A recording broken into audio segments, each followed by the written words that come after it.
anh ấy sẽ có còi sẽ đi còi không smart này mà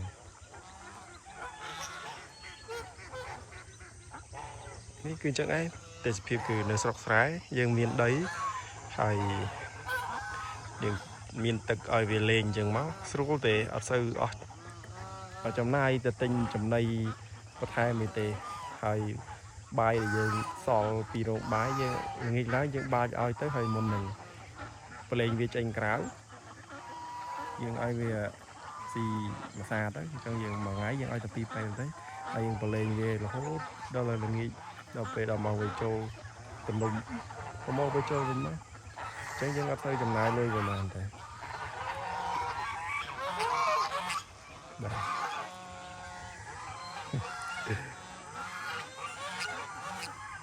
ទទៀត